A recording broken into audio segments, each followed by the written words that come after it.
Welcome to the Flower Lounge, a place for conversations with wildly creative people and a little plant-loving wisdom to help you experience life in full bloom. I'm Katie Hess, flower alchemist and founder of LOTUSWEI, and I believe in a world where we're all living at our personal edge.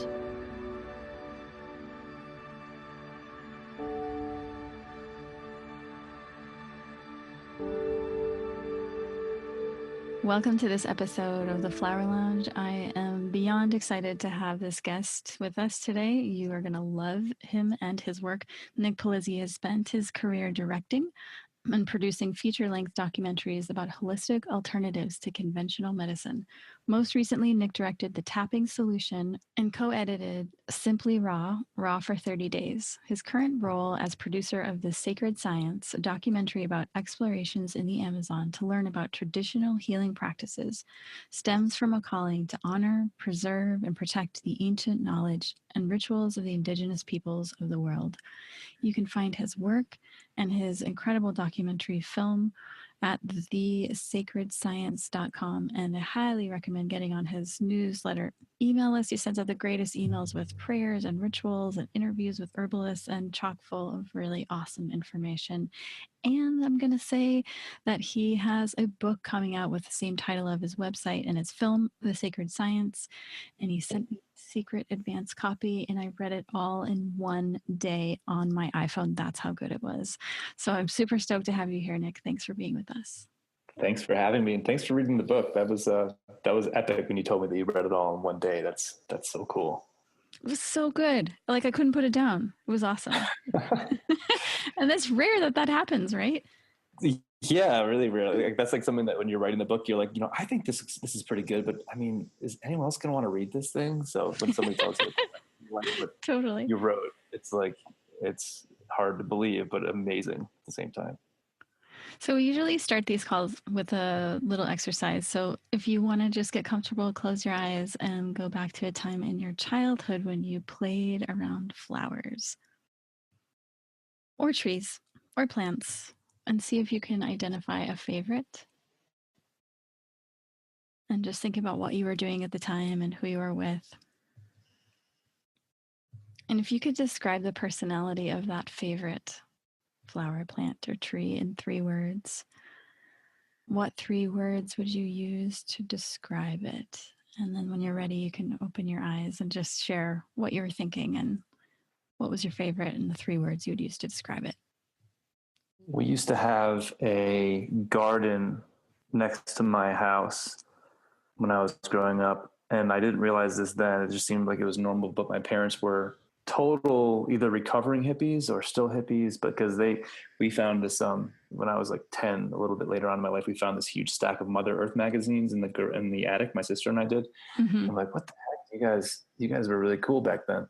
And so we had a garden next to the house, and it was full of sunflowers. Wow. Mm-hmm. And so it's funny because I grew up in Connecticut, and nobody else in our block had a garden, period. But our garden was not like in the back of our house. It was literally like there was our house on the left side of our property. And then mm-hmm. to the right was a gigantic garden, and there was tons of sunflowers in it. So I think the first interaction that I had that I can remember at least was probably being like 3 or 4 years old. And these huge towering, bright yellow sunflowers. They must've been taller than you. Mm-hmm. They were. And I don't even know if my parents planted them. I feel like, I'm not sure how sunflowers grow, but I'd imagine that, they can seed and then continue to grow in the following season if you let them go, I'd imagine. Yeah, actually, a lot of people give sunflowers out in their bird seed or their bird food. Mm-hmm. So maybe they just appeared magically there. Yeah, because my parents weren't like really trying. I know they weren't trying to grow sunflowers. That wasn't what they were up for. Like, they wanted to grow, like, I guess sunflowers are food, but this was like a vegetable garden mm-hmm. that had, like, I'm Italian. And so there's like tomatoes and basil and things like that in there. But these sunflowers would just spring up. And I if my sister was here, she would help me come correct. And she would probably remember every single detail because she's just got an insane memory. But I just remember that these sunflowers were just in the summertime. And, like, I guess I'm not sure how late sunflowers are sort of active, but it was like a characteristic of the side of our house were these sunflowers growing up in this garden. And if you could describe that sunflower, in 3 words, personality-wise, how would you describe it? I don't know why the word confident comes up, but it just seems like this hardy, robust flower that is just so high and like, looking down upon the rest of the world, as opposed to like other flowers that seem to be sometimes a little bit more fragile and like you need to kind of watch out for them underfoot. I'd say confident. I also think really happy. There's something about sunflowers that just seem really happy to me. And the 3rd word I would use to describe sunflowers, they are versatile. I would say that because not only can they decorate your garden and add a beautiful, highlight to your yard, but they're also edible. And I mean, a lot of flowers are edible, but they are like sunflower seeds, and sunflower seed butter is like one of my favorite things to eat. And I don't think about flowers as tending to have or be a substantial source of protein, but sunflowers sure are. Yeah, because what we find is that the words you would use to describe your childhood favorite flower would pretty adequately describe how you bring your gifts into the world.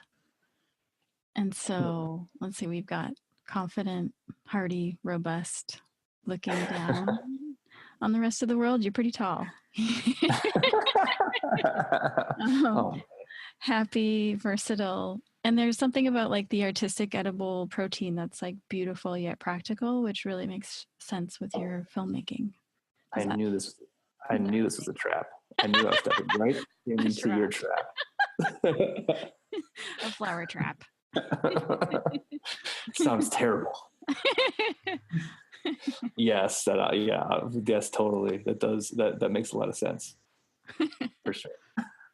I mean, I hope I don't appear to be looking down upon the rest of the world, but yeah, I am tall. I am tall. I am tall. I am versatile. It's in some ways. My wife might tell you otherwise, but I believe I am very versatile. That's so great. Well, one of the things that really stuck out the most to me in your book was, you and I have very different like spiritual paths and methods and practices and, completely different areas of the world and culture from which we sort of pull our practices from. And yet there's a huge intersect and overlap point when it comes to working with the craziness of our own minds.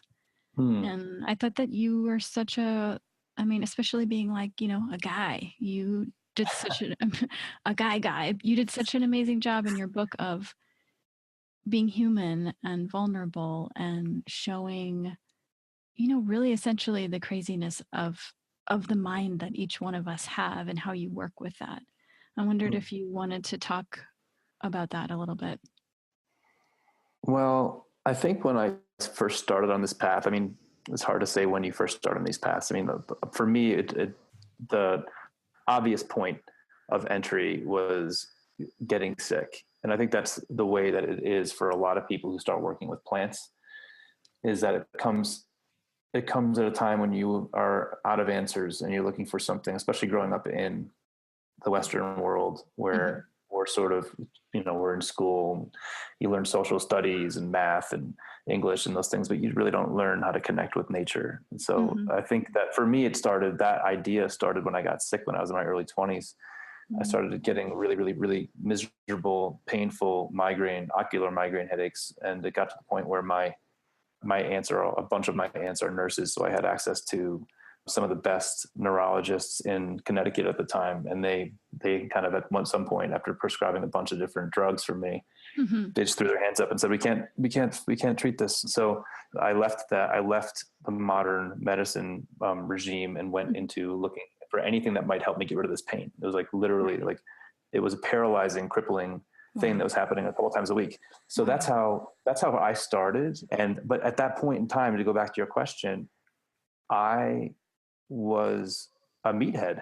I mean, for lack of a better, Aw. for lack of a better word. I mean, like I was, I graduated college, I graduated and went out into the workforce. I was living in New York City. I was like, kind of like, I don't even know if would you call it a womanizer anymore? Is that sort of even used? I was a guy who was, just kind of, I mean, I was sensitive. Like my parents would always tell you that, like, I was like one of the most sensitive kids they had that around. And I would, and I could,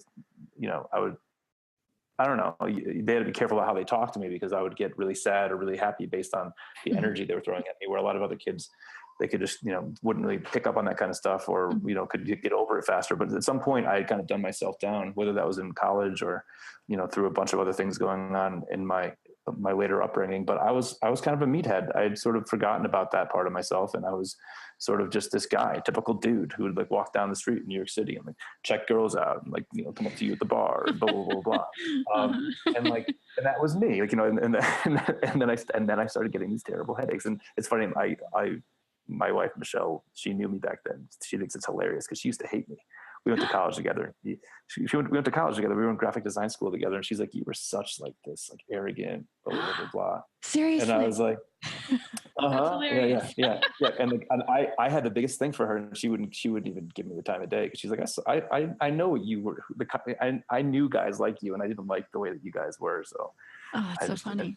But then after we got out of college, she and I sort of stayed in touch. And then I went through this healing crisis. And this is a long answer, by the way. This is kind of a rant, but but I started getting these migraine headaches. I couldn't figure it out. They brought me to my knees, literally. Like, I mean, they would get so bad that I wouldn't be able to speak, or I'd try to speak to whoever was in the room, or, if anyone came into my room when I was in the middle of a really bad, like 8-hour episode.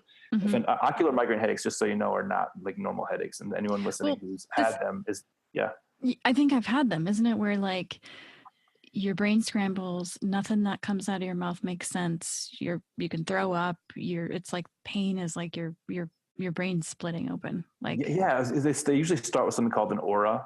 And so like, you see funny things, right? You'll start seeing like, for me, like I'll go blind in one eye, my left eye, and then I know it's happening. So I say this like it's in present tense. I actually, and this is giving away maybe part of the punchline, but I don't have them anymore. I don't get migraine headaches anymore. But back then, it's sort of you start getting blurriness in your eyes, and then that'll, for me, the way I experienced it is that would not have any pain attached to it. And then after 15 minutes, that would get really intense, and then it would stop. And then within 5 minutes of then would be when the pain would start setting in. And it would grind up to such a point where I would, in absolute like agony for like 8 hours, I would have to be in a quiet, dark, cool room, and still would be an absolute, like, just, it was like hell. But so I was trying really hard to make that stop. Modern medicine couldn't help me. And then I started working with other methods. But so at that point, I was, like I said, I was sort of out of touch with my feminine side, and I was out of touch with the subtle energies that are all around us all the time. And through a number of different practices, ultimately culminating in shamanism, shamanic ceremonies, I started softening and having to look at parts of myself that I didn't want to look at. And so that was in my like mid-20s. And then it's one of those things where once you start, and it's interesting as a male right now, and it's kind of timely, right? Like, I mean, men are sort of, we're like public enemy number one at these days. And it's, I get it. Like, I'm not whining. Actually, maybe I'm whining a little bit, but I get why. I get and it's about time. But I think that we are the same, we're just lost.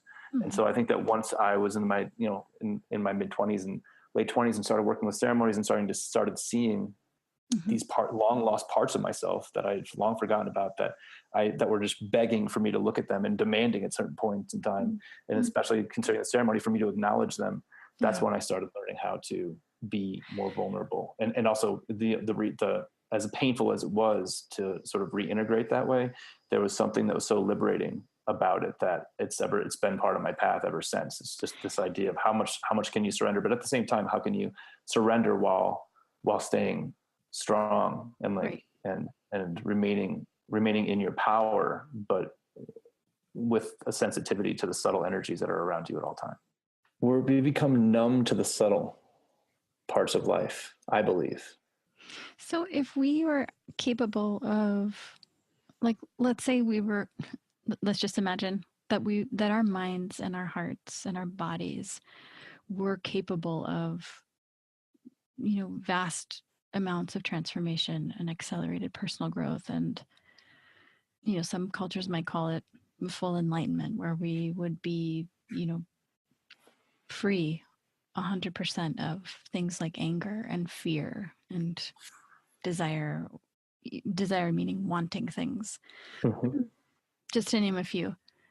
If as human beings we're capable of that, and if we were more capable of recognizing the subtleties in life and developing patience, that if we just slowed down a little bit to tune in, we would have access to like so much more.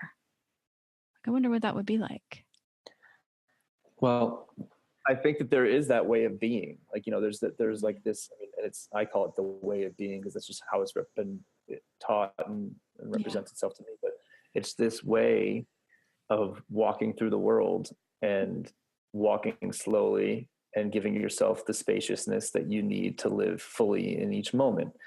And it's hard to kind of do. And I think everybody fails at it. And it's not really about being 100%, in this way of being all the time, but it's learning how to, when you get off the horse, get right back on. Right. I mean, there's like that saying, fall 7 times, stand up 8 kind of a thing. And it's like, you just learn how to get back up on your horse and keep on doing it and learning how to set up little parts of little areas of your life to kind of little indicators or little, alarm bells that, hey, when I do this, it usually means that I've gotten off the horse. When I start, stressing about, this meeting tomorrow, usually that means I've kind of gotten off the horse. What we tend to do in the Western world, which is try to, build up walls and protect and, gain property and, achieve and, separate ourselves, which I think really is part of this whole thing that I'm going into these days with my work, is just this idea of separation. And this is very Buddhist. So I'm sure that I'm preaching to the choir here, but this idea of, I and thou, and this idea of there being, me needing to be self-sufficient because you can't trust in the help of other people. And, this idea of dog eat dog, survival of the fittest. It's just, I think time has come. And I think, but for the sake of this call, I think it's interesting to look at the damage that's inflicted, in our lives and how we can sort of understand and kind of carve a path forward for ourselves, in that situation. Let's talk about that a little bit, because just, you being a man, me being a woman, we might come at it from a little bit different perspective. What's your take on, something like, what does self-reliance mean versus, and where and when is that awesome, a good thing? And, like relying on ourselves, and when are there opportunities to lean on our communities a little bit and experience a little more of that interconnectedness? What are your thoughts about that? And being vulnerable and not building walls and hardness and resistance and staying soft. It's a really interesting question. And I don't have a definite answer to it, but it's something that I was speaking about earlier today with a friend and a shaman about. She was talking about how people don't do the proper preparations for ceremony anymore because, nowadays everyone just kind of goes to the ceremony and they bring all of their stuff, they bring all their junk, and they want everyone to kind of hear about their suffering and their trials and tribulations. And at some point, even though it's supposed to be a sacred space where you can get vulnerable, there's a place that you're not being even really being vulnerable anymore, even though what you're saying is something that I guess could be construed as vulnerable. If you're venting and you're fire hosing the world around you with all the trials and tribulations that you're dealing with, that doesn't necessarily equate to being vulnerable and honoring sacred space. So I think that, I don't have an answer to your question, but I've been pondering that a lot lately, because for me, like, it's usually when I'm confiding something like that in someone, if I'm telling you that I'm really insecure or scared about this particular aspect of myself, then I'm usually in a sacred space because I just wouldn't tend to confide or trust in people unless I'm actually really like,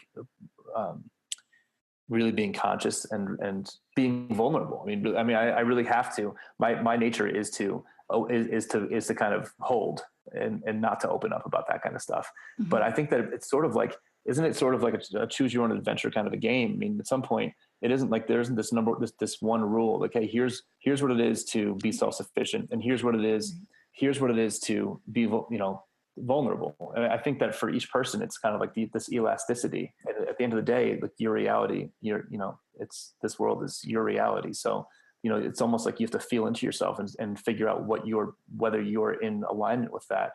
For me, if I'm opening up and sharing something, then that means I'm probably still in that balance, because I know that I tend not to open up. But how do you know what your tendency is, and how do you know whether you're striking that balance between the two? I'm not sure. How about you? What do you think? I agree. I think it's it's all like a work in progress. I mean, in my training, anytime I've had a sort of like intense emotion, it was sort of like the training is to sort of sit quietly, observe it, watch it dissolve or transform or take a different shape, and then gain some sort of insight from it. But I also have discovered in the last couple of years that it's, emotion is normal and human, and, just, being able to like express emotion to the people around you, even without telling the story, it just allows other people to develop more compassion, and for you to develop more compassion for yourself. Totally. So how do you, like, you're a father, you've got 2 gorgeous kids, you are committed to your your spiritual practice or meditation, you've got a business, and you're in modern life.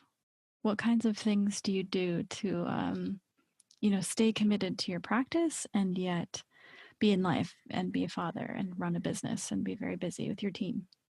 Well, I think that the first thing that I do is I recognize that there is no difference between the spirit work that I'm doing if I'm away in the jungle and the work I'm doing when I wake up or am woken up at 4:30 to 5 in the morning by a child that needs something and needs my love and attention. I think that, we have this tendency to over romanticize, the exotic journey off into some remote culture to sit with some master and learn what they have to teach.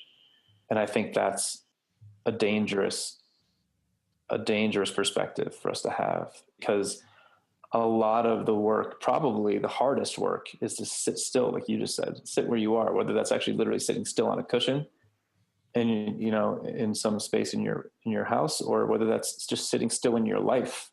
Like, listen, I don't need to take a vacation from this life to go have my spiritual experience. Right. Because all that's going to be is a vacation. And then I'm going to come back here and my life's going to look the exact same. People have that experience all the time when they go down to the jungle, or when they go off into Siberia or, into India. They have this great opening, and then they come back and they struggle to integrate it into their life because their life is waiting for them. No matter where you go, there you are, So it's like I think that the biggest thing is, and this was sad for a while, because, when I had my first child, River, who's this brilliant human being, I thought I'd be able to juggle and kind of be able to still have the lifestyle of traveling a lot and doing all the things that I used to do. And for like at least a 6-month period, I was like, oh boy, that part of my life is at least been delayed by a few years, if not over completely. And then the most beautiful unfolding happened, as often happens in your dark, in these moments of like, crisis. And I was like, wait a second, this little dude has taught me such an insane amount in the little time he's been here. Like, this is the work right here. Like, my work just went from being, underneath a huge lapuna tree in the jungle to being somewhere in, modern America. if you can learn how to see that and learn how to see that each one of those little bits of stress and those little triggers and thought, negative thought constructs that you encounter every day are just a little dose of medicine that's there to inoculate you against future bouts or future experiences with that same negativity in the future. If you start looking at your life that way, it doesn't matter where you are. It doesn't matter how many kids you have. It doesn't matter what shaman you're studying with, or master or guru or whatever the heck they're called these days. You are your own master. You're your own shaman, and every bit of challenge that you suffer in your life can be either be looked at as a toxin or a poison, or it can be looked at as medicine. It's your choice. I love that. You are your own best medicine. That's great. Mm-hmm. Speaking of being in the jungle, because this is one of the stories in your film and in your book, can we talk about death? Let's do it. Death, that topic.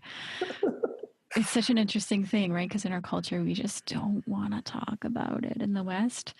And, by talking about it and considering it and looking at it, it really helps us live. And I wondered if you wanted to share a little bit about your experience, the film that's available on your website for free right now, that is awesome, about bringing Americans down to the jungle and what happened, and, the fact that one of them died. If you want to just, explain what happened, what was that like, and what was, just facing death in your project. What was that like for you? Well, I think we took 8 patients down to the jungle, and many of them were very sick. 2 of them were late stage, were late stage cancer patients who had been failed by modern medicine. And so there was this understanding that could be a reality for us. Right. But I don't think that anybody really expected it to happen. Right. I don't think anybody, I certainly didn't. I was like, no, don't worry. We're going to, this is going to change, change your health. And it's going to be, don't worry. This is, for me, I was like, I trust in this medicine so much that, I think this is all going to work out. But I think that deep down inside, I knew there was a possibility that somebody might not make it. Mm-hmm. And so, Gary Thompson, who was this really, really incredible human being, like, he and I hit it off right off the bat. He's this, he was 57 or 6, somewhere between 57 and 62. I want to say, I'm not sure which one. He had neuroendocrine cancer, late stage, and he was getting much worse. He knew he didn't have a lot of time left. And I met him in Garibaldi, Oregon, where he lived, for an interview, and we just hit it off. He was such a cool guy. He's a diver, and he's just one of those guys that's just been around the world and done so many cool things with his life. He's been, just an adventurer. And so, he was in bad shape, and when he came down, but he was so enthusiastic and so excited to be down there that we just kind of forgot about the fact that he might not make it. So he passed away one night. We have these walkie-talkies that we communicate with down in the jungle. Every patient is in their own hut. And this is a big part of Amazonian healing that people don't really understand. They think it's all about ayahuasca. It's really not. A lot of it is solitude in a tiny little jungle hut without any devices, anything to pour yourself into or distract yourself with is taken away from you. So you're in the middle of nowhere in the jungle in a tiny little hand-hewn wooden hut that oftentimes has a little leak in the thatch roof somewhere, and you kind of just make do with that and just kind of let that all be part of your experience. Well, he was, so he's way out in the woods, and the only way that we communicated with the aides, we had a few people who were always walking the property and then at night to make sure that people didn't need anything. And every patient had their own walkie-talkie if they needed something. Well, I got called one night on the walkie-talkie, and it was one of the aides who was just said, "Hey, come to Hut 6 immediately. It's an emergency." And I'm like, "Oh, that's Gary's hut." Mm-hmm. So I can go into this whole thing if you want me to. I mean, I don't really know what's interesting or what's not to your folks, but I mean, I could tell you about the whole experience if you want me to. Yeah, sure. Cool? Why not? I mean, unless you feel like you're going to give it away, because they can read it in the book. They can read it. They can read it. It's cool. I mean, it's out there. But essentially, we were surrounding Gary, and he was having a hard time breathing. Yeah. And something that happens as a byproduct of neuroendocrine cancer. Oftentimes it's something that happens when you're starting to dissolve or remove tumors. The tumors that are in your body, they can cause a clot in your, and give you pulmonary thrombosis. And that's what happened, is that he couldn't breathe. And we just basically, it was the second time I've watched somebody die in front of me. And there's something really interesting, obviously something amazing. Interesting is the wrong word, but like there's something really life-changing about, giving someone CPR and then watching them go from being here to not being here. Like their body's still here, but there's something, but their essence, whatever you can call it, soul, or you can call it a number of things, but the essence of who they are is gone. And with Gary, it was really interesting.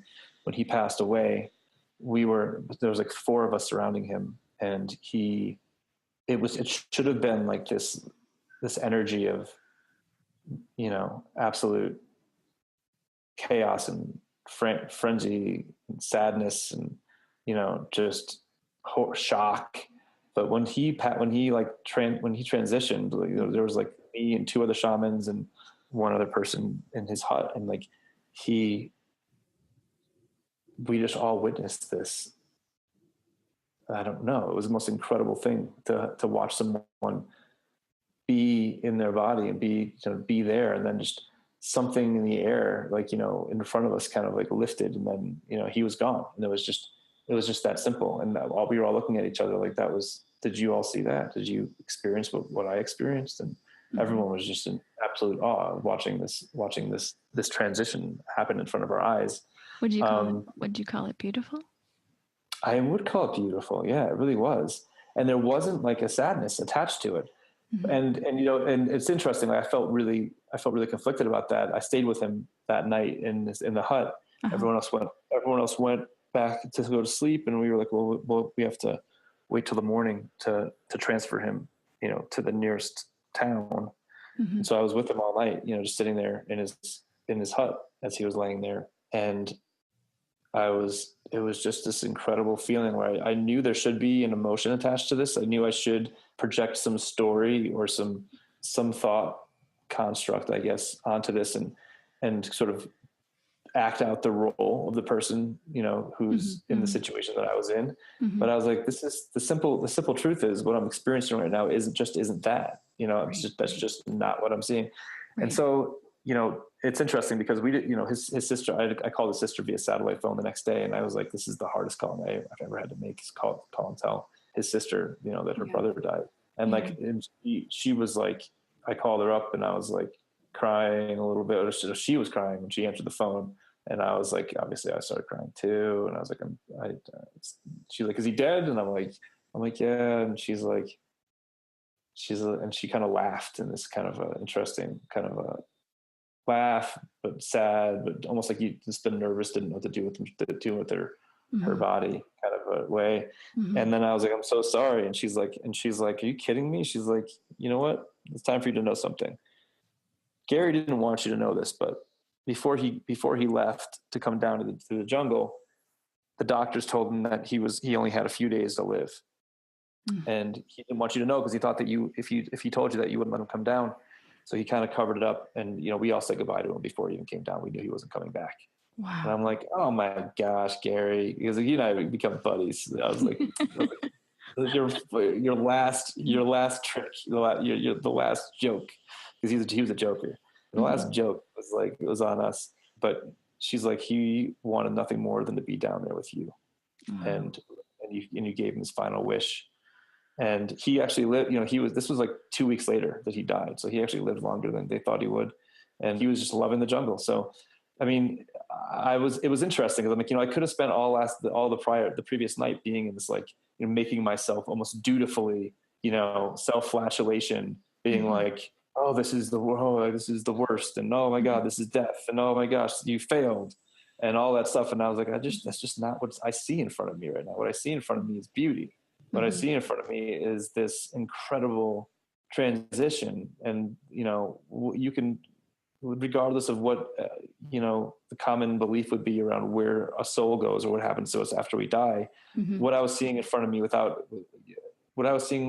me, free of any construct or projection or, illusion that I would want to throw onto it, was just this thing of beauty and this amazing part of life that we don't tend to see up here in the States. And when you look at, life in other countries, it's very conspicuous how we relate to death in the Western world. We don't want to see it. We don't want to think about it. We try as hard as we can to cover up any signs that we're getting older. We will keep our loved ones on life support long after they've become vegetables, because we don't want to. We just don't want to acknowledge that there's an end to this thing. That's my opinion. And we, especially when you think about a culture that is so bent on consumerism and material, well, it's the sad fact is you can't take any of that with you. And man, how horrifying must that be if your entire life has been about getting ahead and getting the thing and being better and winning, getting the status and all that. And then you have to also wrestle with this idea or, this impending, end to it all. Has to be absolutely horrifying. So I feel like in other cultures, people die. Of course it's sad, but that it's also, there's these celebrations around it. I mean, obviously you have like the Day of the Dead in Mexico City, in Mexico, where this stuff is, where you celebrate the death of your loved ones, and you celebrate, by celebrating death, you're celebrating life. And I think that was one of the most amazing teachings that I received from my time in the jungle, was just this idea of life and death. And I mean, you're learning how to understand that death and life, they go hand in hand. And they say like the wise man died. I don't even know who says this. I'm sure it's some shaman at some point said it to me. But the wise man dies many times in his life. I mean, like, it's true, and I think that because we're so afraid of actual death, we're so afraid, it manifests in us being absolutely fearful of letting the parts of ourselves that are no longer serving us die off, even while we still live. We just don't want things to change. I mean, we're afraid, we're scared shitless of change. We're scared shitless of the unknown. Anything that can't be calculated or predicted is something that we've come to fear, because we've gotten very, and again, now I'm on my soapbox just rambling here, but I do think that that modern science has given us the ability to predict certain things, or at least to think that we can predict certain things. And it's given us this sort of aversion to anything that is out of the realm of prediction or predictability. And I think death is one of those things. Yeah, absolutely. I mean, I think even something as subtle as intense emotions, like, we're afraid of ourselves in some ways. We're afraid of our own anger. We're afraid of grief. We're afraid of, God, what if I go crazy? What if I, open up a door of like really intense emotion? What do I do with that? Yeah. Like all of those things, right, are scary. Oh man, I still have this one. See, this is me. This is my like little vulnerable. This is my favorite stuff to do. But I have this one where I have a fear that if I say certain things out loud, that I'll never be able to stop crying. You know what I mean? Like, there's certain things. I mean, I don't think anyone's worked through all their stuff. Sometimes people think that because you write books and you hang out in these cultures a lot, that you must be finished. Oh yeah, you're clearly done with you've done all your work. like I've been in like, interventions, just tapping. You mentioned the first movie that I was a part of was called The Tapping Solution. And I've been in these tapping sessions before, because it's one of my favorite practices. Really is. I'm not trying to just plug it. I don't get any money or kickbacks from the tapping solution anymore, but I still use it all the time. And the reason why is because it can get me to places that are similar to those places that I get to in ceremony, where I'll be working through a certain emotion, and it'll get to a point where I know I can't say, especially if there's a practitioner who's like working with you, they'll try to get you to say a word. Like, I've gotten to places where a good practitioner will be like, get me to a point where they'll be like, okay, I get where you are.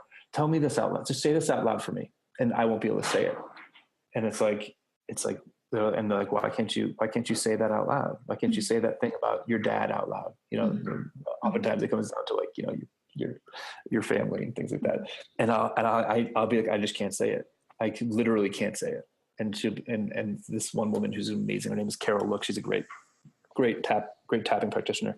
She'll, I like that at that moment. And this is, I'm talking about one specific time, she's like, just say the 2 words, you can do it. And I'm like, I would try to literally say the 2 words. And I was like, I couldn't do it. And I knew the reason why. It's because if I said it, I thought I would never be able to stop crying. And it's just so interesting. Like you get those places and you're like self, and those are like the juicy little corners of your, those little shadowy parts of yourself. You're like, that's like, I can't, like, isn't it amazing to have a threshold laid out before you that you actually can feel in your body? You're like, wow, there actually is a place here that I literally can't maneuver. I can't move forward past this place.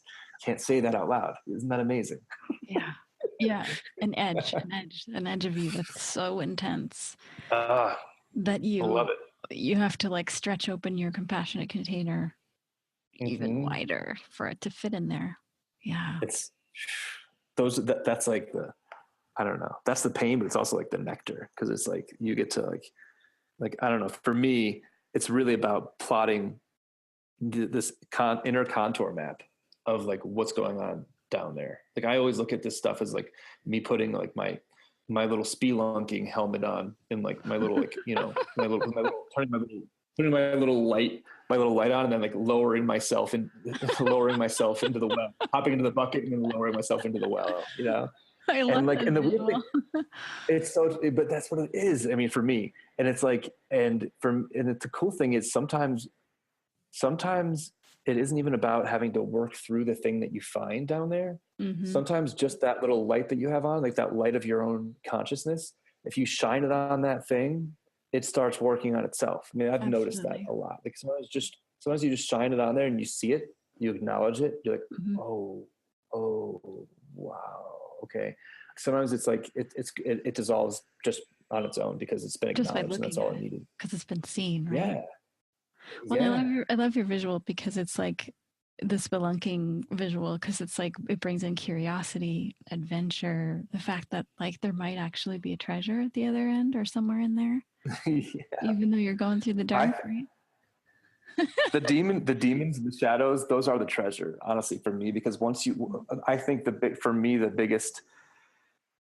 biggest hindrance is is not, how do I say it, is not being able to understand what's holding you back, and having things that are in your periphery that you just can't quite ever get your eyes on, that if you could just understand and confront and acknowledge and work through in whatever way they need to be worked through, that you'll be able to move forward on your own evolutionary journey and walk more peacefully, I guess, toward your purpose.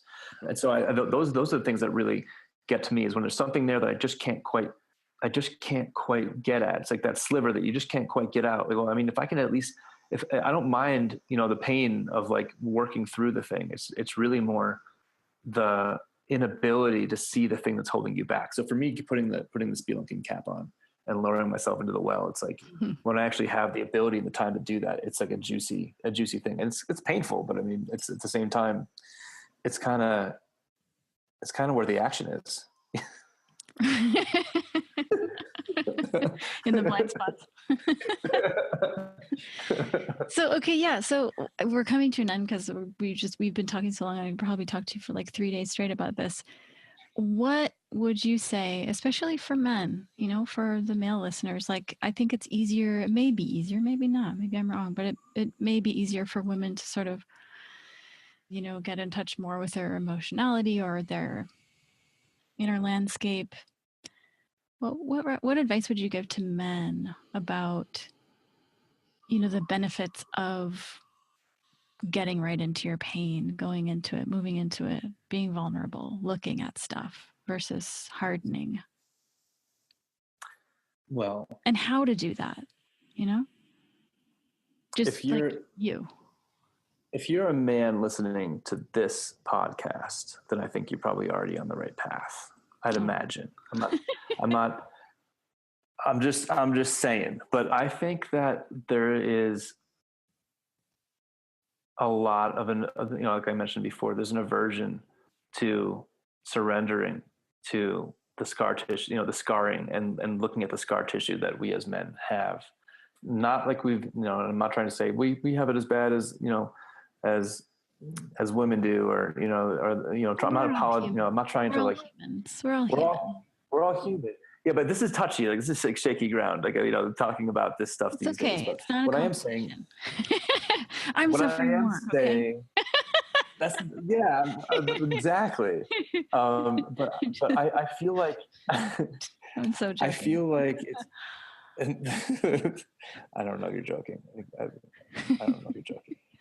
It's just the acknowledging of the mold we've been sort of forced to live into, and I don't think that anyone tried to make us do or behave in the ways that we behave maliciously. I just think that our parents tried to do the best they could, and we're sort of coming forward out of a time when this was, for some reason, and you could theorize until the cows come home why this was sort of the way that society was structured over the last few thousand years. Mm-hmm. But we're sort of coming out of that right now, and the ways that we as men have been relating to ourselves and to other people are becoming obsolete. And there is such an amazing, freeing world awaiting you if you just start, connecting to nature and looking into the deeper parts of who you are. And it's hard. I mean, I have a lot of friends, lots and lots of friends from like college and high school that they think it's really cool what I do for a living, but they're still very much in the in the masculine driven world, and really not connecting with the feminine parts of themselves. And I just want to say, and again, this is hopefully going to be edited, and I don't know if this is going to be wrong to say. It doesn't. I don't know. But something that I realized was very conspicuous about my perception of the world back in my early to mid 20s, when I first started doing a lot of this work, was mm-hmm. that I was scared to open up, and I was scared to be vulnerable, and to allow these energies to kind of flow through me, and to really relate to my feminine side, because I had always associated those types of characteristics and that type of openness with being gay. And I mean, I'm not but that is like, mm-hmm. but that was something that I think was holding me back. And that was something that, as a male, whether it's being talked about or not, obviously you're taught out of that, and you're taught not to accept it. You're also taught that there's, something wrong with that. I mean, in a lot of culture, especially in different parts of suburban America. And I think that there's something to be said for that. I mean, to be said for the idea that, you just have to, acknowledge that, you've been duped into thinking that certain things mean certain things. And that, and that somehow even, wow, God forbid that you acted in a way that could be construed as being gay. Like, oh my gosh, the world's going to end now. But I feel like that's something that I encountered. So I'm not sure if that's something that is helpful or even allowed on this show. But I think that there was something that I had to work through as a man, because you don't want to, you try so hard not to be construed as feminine, because that's somehow seen as being lesser. And I think that once you open up to the possibilities that are within you, if you find that balance between the feminine and masculine energies that exist inside all of us, mm-hmm. then all of a sudden, like, you have so many more tools to deal with the challenges that arise in your reality. You have and you also have a whole new way to play and be in this world. And, also, and quite frankly, you become a lot more interesting as a human being when you start embracing both sides of yourself. Yeah, that's what I have to say about that. Pretty much everything in your work is around, like you were saying earlier, you like disruption, peaceful revolution, not playing by the rules, and speaking the truth, even if it's uncomfortable, or even if it's a truth that people aren't speaking these days. And so, as a last and final question, what truths do you find yourself sharing more and more these days? Or what do you find yourself teaching?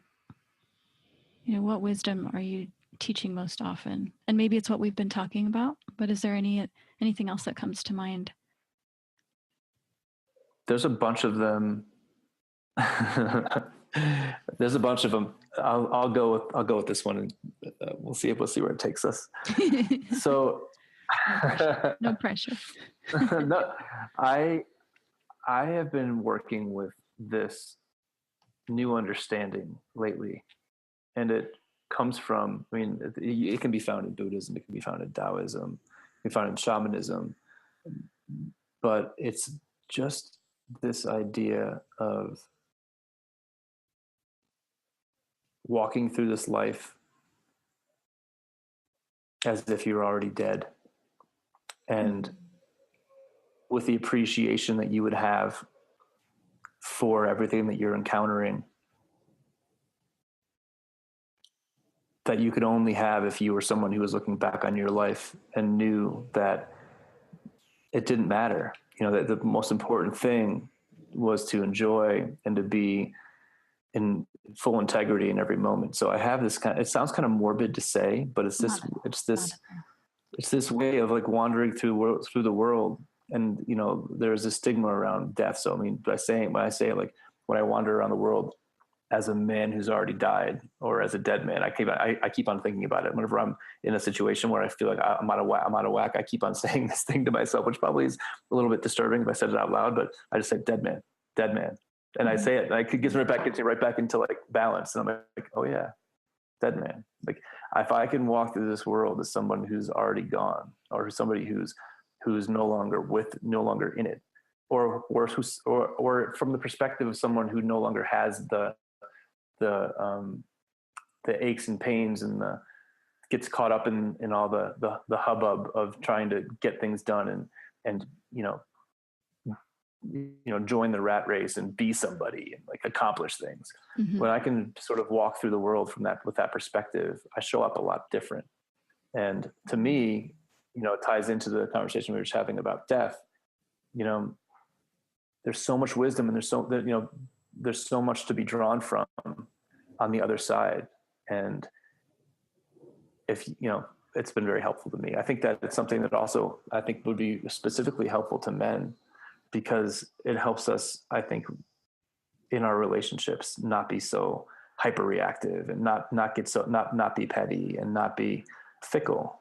You know, it's just, I think that the idea of, you know, when you're dead, there's no attachment. So, I mean, it's very Buddhist in that way. So, I mean, you know, being able to walk through the world without any attachment and with only the pursuit of the highest good and the embodiment of your highest ideals. I think that it's a really powerful practice. It's a super powerful practice. I mean, we talked earlier before about, you know, the whole kind of rat race of life, and we could be dead tomorrow, but you're taking it another step further. I know it's really common practice in Buddhism to, you know, visualize your own death, to figure out how you want to die. Who do you want there? What's it going to be like when you die? How long do you want to live for? I've had teachers ask me, so when do you want to die? How old are you going to be? But it's almost like you're taking it a step even further by saying, I'm already dead. And I'm just getting a chance to sort of rewind and take a look back, which is pretty fascinating. That's a really powerful practice. And I think, you know, we forget about the impermanence of life, right? We forget that things are changing because we don't really want to know that they're changing. And there's a sense of kind of urgency in a way, not in a rushy way, but you and I aren't going to be here forever. And how beautiful that is in terms of how that shifts how we live our everyday lives. I love that. Yeah, it's been profoundly helpful. It helps you not be so reactive to things. I mean, I think that it just makes you more resourceful. You're like, if the world is over already, you know, if everything is ended, if the world is over, then there is no panic. You know, there is no. Right. It kind of reminds me of that Buddhist practice too, where like regard everything as a dream. Mm-hmm. It's like regard everything as an illusion, regard everything as a dream, in the same way that when we dream, we feel like it's really just like so visceral and so damn real. Mm-hmm. And, you know, moving about in our lives during the day, we feel like it's so real. But there's that illusory, dreamlike quality of everyday life that if we tap into it, it doesn't have to control us. You know, it doesn't have to bump us around so much. That's right. And I think that also, I mean, the barometer that I used to kind of determine whether or not this practice was beneficial to me is just the spaciousness. You know, it's like this idea of like how, you know, how much space is there between me and whatever might be presenting itself as an opportunity or a challenge or an opportunity for growth. Like, is it right? Is it right nose to nose with me, or do I actually have like 2 or 3 feet? You know what I mean? Do I have that little bit of room so I can see this thing happening and make some decisions and maneuver and dance? I mean, I really do think it really comes down to dancing, you know, like the dancing with what's coming up, with what's coming up for you, and, you know, flowing with it. And so, I mean, any practice that can give, for me personally, any practice that can give me that spaciousness is something that something I'm definitely after. Right. Yeah. It's like the wild bull you're either stuck in a tiny little pen with the wild bull and you're killed, or you're in this huge, vast pasture with flowers and trees and the wild bulls off one area, and it's fine. Right. Totally. Love it. Such a joy to talk to you, Nick. Yeah. I'm honored that I was on. I'm so happy that you're in this world. Thank you. Thank you. Yeah. Thank you for you, and thank you for your work. Highly recommended to everyone to read Nick's book, The Sacred Science. When is it coming out? It comes out on April 3rd. The Sacred Science, an Ancient Healing Path for the Modern World. It comes out on April 3rd. But you can pre-order it on Amazon right now, right? You can pre-order it. And if you do so through our website, if you go on our website, you'll see a little banner on the top of our homepage that talks about a free workshop that we're giving away as part of the pre-order. So if you pre-order it now, you will have access to either a free workshop on shamanic dream work, which is kind of funny that you mentioned dream work sort of at the end of the conversation there. So we're doing a whole 3-hour deep dive into shamanic dream work, and also another workshop on essential native herbalism. So those are 2 things that we are giving to anyone who pre-orders the book. Very cool. So, and then if you didn't catch at the beginning, Nick's website is thesacredscience.com, and that's also the place where they can watch your documentary. Is that right? That's true. They can. If you go to the there's the top of the page of the homepage, you go to film, and you can watch a free screening of the documentary right there. And you have you have a second documentary series coming out this fall. Any teasers about it? Ooh, teasers. Oh man, it's gonna be so good. It's been blowing my mind. I mean, just creating this has been just such an educational experience, and sitting down with people who I have respected from afar and never thought I would have the opportunity to sit down with and interview. But these interviews really turn into something more than an interview. Like, you know, right. There's this unfolding that happens with herbalism and these doctors and herbalists and patients who have healed themselves miraculously. It's just turned into this really rich and beautiful experience. In terms of a teaser,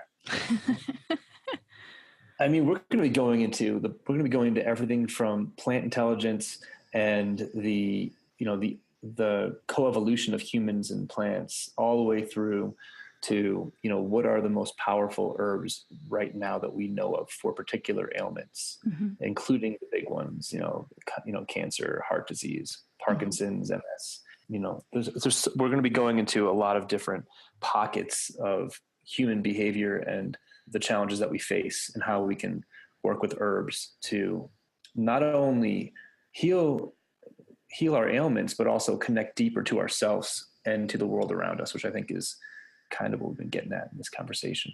Absolutely. I love it. It has been such a pleasure, Nick. Thank you so much for joining all of us. Thanks for having me. Thank you so much for listening to The Flower Lounge. I'm Katie Hess, and we'll be releasing a new podcast every Wednesday. If you like what you heard, or you know someone who might be touched by our conversation, share it with them. And don't forget to subscribe. To find out what your favorite flowers mean about you, take the quiz at LOTUSWEI.com.